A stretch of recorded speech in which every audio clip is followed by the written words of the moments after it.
मध्य प्रदेश के मुख्यमंत्री मोहन यादव ने घोषणा की कि मंदसौर जिले के गांधीनगर अभयारण्य में जल्द ही चीतों को छोड़ा जाएगा। उन्होंने कहा, दक्षिण अफ्रीका के साथ एक त्रिपक्षीय समझौते पर हस्ताक्षर किए गए हैं। 26 जनवरी 2022 को भारत और दक्षिण अफ्रीकी सरकारों ने चीतों को स्थानांतरण के लिए एक समझौता ज्ञापन पर हस्ताक्षर किए।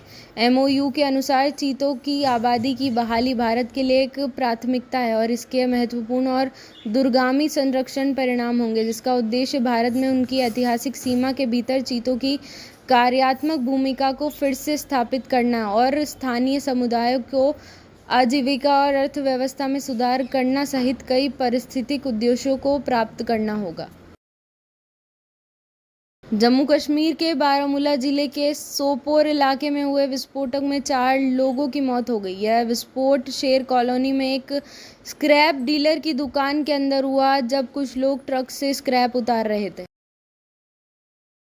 एलन मस्क, जिन्होंने पेंसिल्वेनिया में एक रैली में उन पर हुए हत्या के प्रयास के तुरंत बाद डोनाल्ड ट्रंप का समर्थन किया था, उन्होंने कमला हैरिस के देश की अगली राष्ट्रपति बनने पर संयुक्त राज्य अमेरिका को बहुत वास्तविक जोखिम की चुनौती दी है।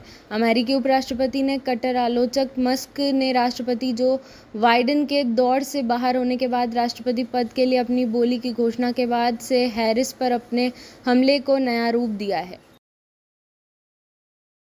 लोकसभा अध्यक्ष ओम बिरला ने विपक्ष के नेता राहुल गांधी को सुझाव दिया कि उन्हें संसदीय प्रक्रिया नियमावली को फिर से पढ़ना चाहिए। सलाह तब दी गई जब गांधी ने केंद्रीय बजट पर अपने भाषण में ऐसे व्यक्तियों का उल्लेख किया जो लोकसभा के सदस्य नहीं थे। बिरला ने कहा, आप विपक्ष के नेता हैं, मैं उम्मीद करता हूं कि आप पहले सभी प्रक्रिया नियमावली को कम से कम एक बार और पढ़ेंगे। जब गांधी ने संसदीय कार्य मंत्री किरेन रिजिजू को कांग्रेस नेता द्वारा अपने भाषण के दौरान उल्लेखित कुछ बिंदुओं को स्पष्ट करने की अनुमति नहीं दी, तो बिरला ने राहुल गांधी को प्रक्रिया नियमावली के बारे में बार बार याद दिलाया। गांधी ने कहा, जब हम बोलने के लिए हाथ उठाते हैं तो अगर प्रधानमंत्री और हमारे मंत्री अनुरोध के आगे झुकेंगे तो हम हर बार झुकेंगे जब वे हमें झुकाने के लिए कहेंगे। लोकसभा में केंद्रीय बजट 2024 पर चर्चा करते हुए राहुल गांधी ने स्थिति की तुलना महाभारत से की और केंद्रीय बजट को लेकर भारतीय जनता पार्टी की आलोचना की। उन्होंने दावा किया कि देश में भय का माहौल है और कहा कि यह कमल के चक्रव्यूह में फंस गया है। जिला मजिस्ट्रेट द्वारा जारी आदेश के अनुसार कांवड़ यात्रा के कारण गाजियाबाद में सभी स्कूल 2 अगस्त तक बंद रहेंगे। अधिकारियों ने बताया कि 22 जुलाई को सावन माह की शुरुआत और 2 अगस्त को शिवरात्रि के अवसर पर बड़ी संख्या में शिव भक्त गाजियाबाद सीमा के रास्ते हरिद्वार से पवित्र जल राजस्थान, हरियाणा और दिल्ली समेत विभिन्न राज्यों में ले जाएंगे। इस साल आयकर रिटर्न दाखिल करने की अंतिम तिथि 31 जुलाई है। जो लोग समय सीमा को पूरा करने में विफल रहते हैं, उन्हें पता होना चाहिए कि इसके गंभीर परिणाम हो सकते हैं। यदि व्यक्ति 31 जुलाई की समय सीमा से चूक जाता है तो उसके पास 31 दिसंबर 2024 तक विलंबित रिटर्न दाखिल करने का अवसर होगा, लेकिन समय सीमा तक अपना आयकर रिटर्न जमा करने में विफल रहने पर नई कर व्यवस्था से स्वतः ही कार्यभार ग्रहण कर लिया जाएगा। राष्ट्रीय परीक्षण एजेंसी एनटीए द्वारा सीयूटी यूजी 2024 परिणामों की घोषणा के साथ दिल्ली विश्वविद्यालय और जवाहरलाल नेहरू अगले 3 दिनों में अपनी विलंबित स्नातक प्रवेश प्रक्रिया के दूसरे चरण की शुरुआत करेंगे। इजरायल ने हिजबुल्लाह के ठिकाने पर हमला किया और रॉकेट हमले के लिए आगे जवाबी कार्रवाई की धमकी दी, जिसके परिणाम स्वरूप 12 लोगों की मौत हो गई। लेकिन इजरायल ने प्रस्तावित गाजा युद्ध विराम के लिए भी खुलेपन का संकेत दिया है, जो लेबनान के साथ विस्फोटक मोर्चे को भी शांत कर सकता है।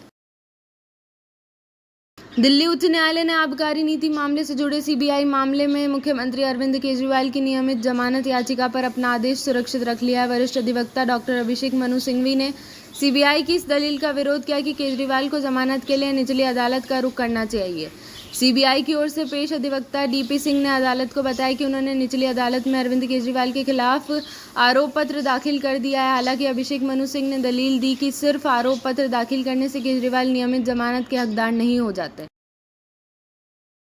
मुंबई के वर्ली में एक तेज रफ्तार बीएमडब्ल्यू की टक्कर से एक हफ्ते बाद 27 जुलाई को 28 वर्षीय एक व्यक्ति की मौत हो गई। कार चालक मौके से भाग गया, लेकिन बाद में उसे गिरफ्तार कर लिया गया।